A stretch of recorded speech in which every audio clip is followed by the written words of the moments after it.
آج ہم بات کریں گے سورہ ضحیٰ پہ انشاءاللہ کہ بہت سے لوگ ظاہر ہے ڈپریشن سے گزر رہے ہیں، ٹیسٹ اور ٹرائلز، ہمیں بڑے کویسچنز آتے ہیں، مختلف پرابلمز ہیں لوگوں کے، کسی کی کا انمپلائمنٹ ایشو ہے، کسی کو اولاد کا ایشو ہے، کسی کو کوئی اسپاؤس سے ایشو ہے، کسی کی شادی نہیں ہو رہی وغیرہ وغیرہ، بہت سے ٹیسٹ ٹرائلز انسان کی زندگی میں ہوتے ہیں۔ تو سورہ ضحیٰ میں سمجھتا ہوں کہ ڈپریشن کا علاج ہے۔ اس طرح کی ڈپریشن جو وقتی طور پہ آ جائے، شیطان کی طرف سے آ جائے، تو میں سمجھتا ہوں کہ ان لوگوں کو جو بہت مشکل وقت سے گزرے سورہ ضحیٰ پہ بہت زیادہ غور و فکر کرنا چاہیے۔ تو سورہ ضحیٰ سب سے پہلی بات مکہ میں ریویل ہوئی، اس کا تھوڑا سا بیک گراؤنڈ بتا دیتا ہوں، میں چاہوں گا آپ لوگ اس کو پڑھیں بھی تفسیر کے ساتھ۔ بیک گراؤنڈ اس کا یہ ہے کہ صحابی بلکہ امام احمد بن حنبل جو ہیں وہ روایت کرتے ہیں کہ اس کا بیک گراؤنڈ یہ ہے کہ رسول اللہ صلی اللہ علیہ وسلم he became ill so he did not stand for prayer for a night or two. Then a woman came and said, "Oh Muhammad, I think that your devil has finally left you." اللہ معاف کرے۔ یعنی اس طرح کے تلخ الفاظ رسول اللہ صلی اللہ علیہ وسلم کو سننے پڑتے تھے کہ رسول اللہ صلی اللہ علیہ وسلم ایک دن بیمار تھے رات کے لیے۔ یہ اب امام احمد بن حنبل نے ریکارڈ کیا ہے، تفسیر ابن کثیر سے میں کوٹ کر رہا ہوں۔ تو لیکن یہ کہ خاتون آئی، اس نے کہا جی کہ لگتا ہے تمہارے شیطان نے تمہیں فورسیک کر دیا، نعوذ باللہ۔ یعنی اس کا ماننا یہ تھا نا کہ قرآن شیطان کی طرف سے شاید اور اسی نے فورسیک کر دیا۔ تو پھر اللہ نے یہ صورت ریویل کی۔ دوسرا بخاری، مسلم، ترمذی، نسائی، ان میں بھی یہ ریکارڈ کی گئی ہے حدیث، اور یہی ہے ان سب کا ویو کہ یہ اس موقع پہ ریویل ہوئی جب اللہ کے نبی صلی اللہ علیہ وسلم بہت غمگین تھے، اور اللہ کے نبی کو یہ لگ رہا تھا کہ یعنی لوگ کہہ رہے تھے نا کہ اللہ نے تمہیں فورسیک کر دیا، بلکہ یہاں تک کہ اللہ تم سے ہیٹ کرتا ہے، یہاں تک بھی ظاہر ہے کہ لوگوں نے کہا۔ تو بہرحال آئیڈولیٹرز جو تھے مشرکین، انہوں نے بھی یہی کہا کہ لگتا ہے محمد کا جو اللہ ہے، جو خدا ہے، اس نے محمد کو نعوذ باللہ نگیٹ کر دیا ہے، یا محمد کو جو ہے وہ چھوڑ دیا ہے۔ تو یہی ہے شروع کے الفاظ سورہ ضحیٰ کے، پڑھتے ہیں اعوذ باللہ من الشیطان الرجیم، بسم اللہ الرحمن الرحیم۔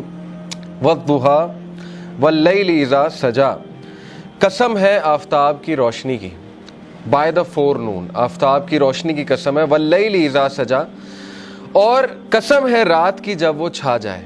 واللیل اذا سجا سے مراد ہے by the night when it darkness, ما ودعک ربک وما قلی، نہ تو چھوڑ دیا تجھے تیرے رب نے اور نہ ہی وہ تجھ سے نفرت کرتا ہے، نہ ہی وہ ناراض ہے تجھ سے، نہ ہی اس نے چھوڑ دیا ہے تجھے۔ Your Lord has neither forsaken you nor hates you. وَلَلْآخِرَةُ خَيْرٌ لَكَ مِنَ الْأُولَىٰ، and indeed the hereafter is better for you than the present، بلکہ آخرت تیرے لیے بہت بہتر ہے اس سے جو دنیا میں کرنٹلی تیرے پہ چل رہا ہے۔ تو دیکھیں 4 لیسنز اخذ ہوتے ہیں سورہ ضحیٰ سے، بڑے پاورفل 4 لیسنز انشاءاللہ جن پہ میں آج روشنی ڈالوں گا۔ سب سے پہلے یہ پہلی 4-5 آیتیں سامنے رکھتے ہیں اور پہلے لیسن کو ہم سامنے رکھتے ہیں۔ سب سے پہلا لیسن یہ ہے کہ ایون رسول اللہ صلی اللہ علیہ وسلم غمگین ہوتے تھے، ٹھیک ہے نا؟ تو it's okay to be sad.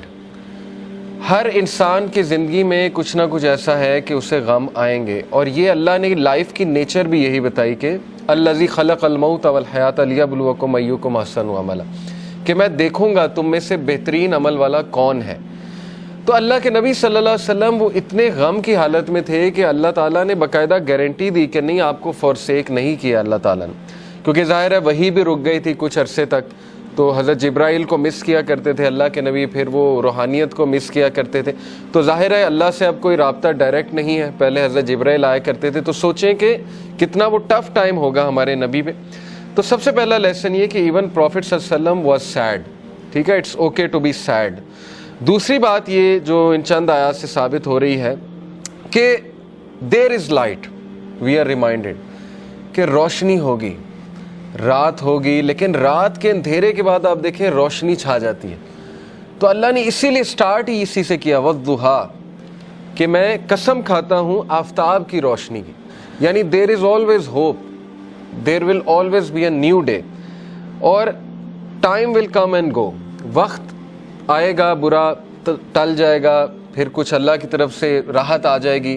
تو this is how things happen, life کی نیچر اللہ تعالیٰ بتا رہا ہے کہ یس اندھیرا بھی چھا جاتا ہے اور وہ پورا کا پورا چھا جاتا ہے، لیکن کبھی بھی اندھیرا پورا کا پورا نہیں رہتا ہے، صبح ہوتی ہی ہوتی ہے۔ تو اسی لیے اللہ نے سٹارٹ ہی والضحیٰ سے کیا، واللیل اذا سجا، اور جب رات کا اندھیرا چھا جائے، ما ودعک ربک وما قلی۔ یہاں سے یہ بھی ثابت ہوتا ہے کہ ضحیٰ پریئر جو ہوتی ہے، جسے ہم چاشت کی نماز بھی کہتے ہیں نا، 2 رکعت نفل، تو اس کے بارے میں ایک حدیث سنا دیتا ہوں۔ اللہ کے نبی صلی اللہ علیہ وسلم نے فرمایا، as each morning comes every one of you must give charity for every limb of their body.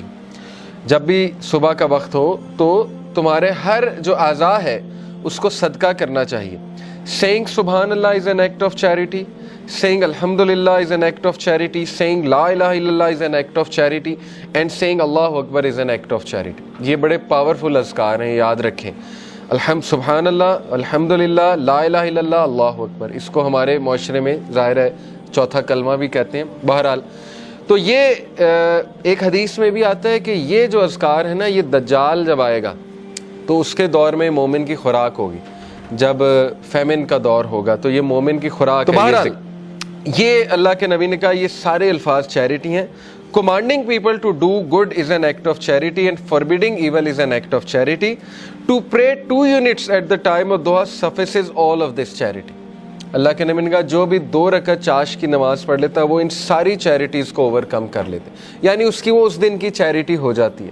یہ جتنی بھی چیریٹیز اللہ کے نبی نے بتائیں، تو یہ ہے چاش کی نماز کا جو ریوارڈ۔ چاش کی نماز جو ہے وہ سورج جب رائز ہو جاتا ہے تو اس سے لے کر ظہر کی نماز سے تھوڑا سا پہلے تک، آپ کہہ لیں آج کل 11 بجے تک پڑھ سکتے ہیں، 11 سوا 11 تک غالباً، یا اس سے تھوڑا سا پہلے۔ آپ نے دیکھا ہوگا تبلیغی جماعت لے جاتی تو وہ یہ عادت ڈالتی۔ ابابیل کی نماز بھی آپ نے سنا ہوگا، چاش کی نماز، دوحہ کی نماز، یہ ساری۔ ہم بات کر رہے تھے لیسنز کی، تو لیسن یہ چند آیات سے یہ نکلا کہ ہر اندھیری رات کے بعد روشنی آنی ہے، کبھی بھی سچویشن سیم نہیں رہتی۔ تو مومن کو کبھی بھی ہوپ لیس نہیں ہونا چاہیے کسی بھی سچویشن کے بارے میں۔ ہوپ ہی ایک ایسی چیز ہے نا جو انسان کو زندہ رکھتی ہے، ہوپ ہی ایک ایسی چیز ہے جو انسان کو ہیلدی رکھتی ہے۔ تو اللہ تعالیٰ ہوپ دلا رہا ہے، یہ اللہ کے الفاظ ہیں، یہ کسی انسان کے الفاظ نہیں ہیں کہ اللہ تجھے نہیں چھوڑ سکتا، نہ اللہ تجھ سے ہیٹڈ کرتا ہے۔ بس یہ اللہ کے کچھ طریقے ہوتے ہیں انسان کو ٹیسٹ کرنے کے لیے، انسان کو کچھ سکھانے کے لیے۔ اور پھر اللہ نے وعدہ کیا وَلَلْآخِرَةُ خَيْرٌ لَكَ مِنَ الْأُولَىٰ، کہ اے نبی یہ دنیا تو ہے ہی آپ کے لیے بہت بہتر، لیکن یہ کہ آخرت اس سے بھی بہتر ہوگی آپ کے لیے۔ تو اس دنیا کے جو غم ہیں، اس دنیا میں جو ٹیسٹ اینڈ ٹرائلز ہیں، وہ کہیں آپ لوگوں کو اس غم میں نہ ڈال دیں کہ میری زندگی میں اتنے پرابلمز کیوں ہیں، کیونکہ یہ دنیا کی زندگی تو ہے ہی بہت ٹیمپرری۔ اصل میں آخرت کی زندگی ہے، وہاں پہ آپ کا ریوارڈ جمع ہو رہا ہے۔ اور پتہ نہیں اللہ کے نبی کو تو اللہ نے کتنا دینا ہے۔ دیکھیں انا اعطیناک کل کوثر، جب یہ صورت نازل ہوئی تھی تو اللہ کے نبی بہت خوش تھے، اور صحابہ نے خوشی کی وجہ پوچھی تو اللہ کے نبی صلی اللہ علیہ وسلم نے کہا کہ اللہ تعالیٰ نے مجھے آج بہت بڑی خوشخبری سنائی کہ اللہ نے مجھے الکوثر دینا اور اس سے میں اپنے امتیوں کو پانی بھی پلاؤں گا۔ تو یہ بہت بڑا سٹیٹس ہے، اور مقام محمود آپ کی سوچ ہے وہ کتنا بڑا سٹیٹس ہے اللہ کے ہاں، کہ نبی صلی اللہ علیہ وسلم جو ہے وہ کتنا قریب ہوں گے اللہ تعالیٰ کے جنت الفردوس میں۔ تو اس لیے مومن کے لیے دیر از آلویز ہوپ۔ اگر زندگی میں کوئی کمی رہ جاتی ہے، کچھ مل جاتا ہے، کچھ نہیں مل جاتا ہے، تو مومن کبھی بھی ہوپ لیس نہ ہو۔